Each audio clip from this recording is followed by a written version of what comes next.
Disclaimer, I am not a financial advisor, but I am here to tell you you can forget about investing in stocks or real estate or fancy green stuff putties. It's all about the goop you can find in the hardware store. I mean, look at this custom 3D printed mini, which is, wait, no, I made this from scratch using spackle and other goop. Here's how. Just like a real sculptor, we have to start out with a well-made armature. Just twist up a bunch of wires into a weird skeleton and you're good to go. Make wing skeletons too so you can make wings later. Use hot glue to bulk up the limbs. Once you have a nice muscle structure, you can start to layer on that sweet spackle goo. Once that's set, I file and carve away the messy outer layer to reveal that sweet meat within. You can probably already tell these are some massive warp-twisted power armor legs.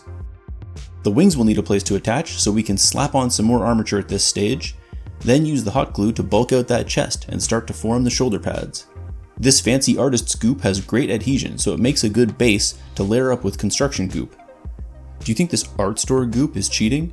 Let me know if you want to see a hardware store goop only build. Bulk out the warp-infused shoulder pads and then deftly carve it all the way. To make wings out of gloopy goo, we need a bath. Gather your finest potions and bath water into a receptacle. With a practiced hand, you too can make wings this perfect. Okay, they are looking a bit weird, but I'd already decided this would be a Nurgle Daemon Prince. Nurgle, where everything can look bad and you can claim it's just decay. Hey, if it's Nurgle, we're gonna need huge guts later. While we have this warm bathwater waiting, we can glob some glue goops in for that purpose. Model paste those wings to unify the fleshy bits. I'll use more wire to make a Handature. Get it? It's like an armature, but it's not for an arm. It's for a hand. Then gluify and attach it to the stump of an armature on the arm. And next we gotta make a scythe. You might be thinking, but goop isn't sharp enough. How are you gonna make the blade look? Okay, that actually is a great question. I pretty much just went for it. What? Surprise Patreon credits? Yes, these are my people. They were born in the goop, molded by it. And now I'm molding the goop. But they saw me mold it slightly before you did. You can sharpen the spackle as long as you have the right tools. In this case, I used a file. Be careful. Get back in the tub and form up the foundation of a corrupted power armor helmet. Oh, did I even talk about this? Sometimes I use the air hose from an airbrush to rapidly cool hot glue. It's a very good way to burn your fingers a little bit less frequently. Saggy chin flesh stuff and a big single lens for the eye. Don't see it yet? You will. Paste and spackleify and carve to the proper helmety dimensions. Getting closer? Tidy up the bottom edge and... there we go. Rip and tear those huge guts, and then boop them down on the demon's tum-tum. Affix the befouled viscera to the abdomen of the beast. Foghorn, glue horn, a horn of hot glue. You only need one, because Nurgle. There's that Nurgle excuse again. Basically, if it's asymmetrical or looks bad, you can just say it's decay.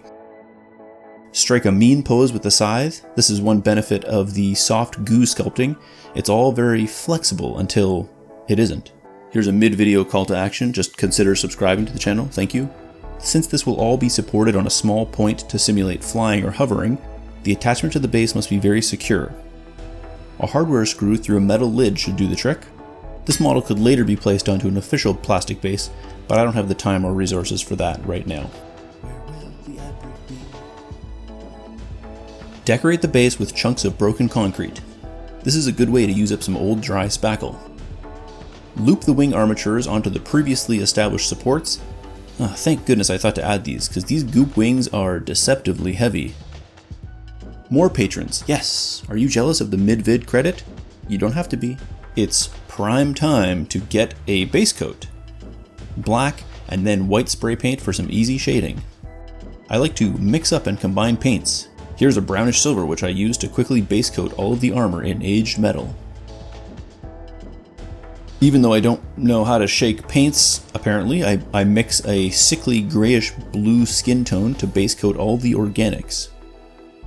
Whip up a dark black ink wash and apply that all over the metal. Blue base wash.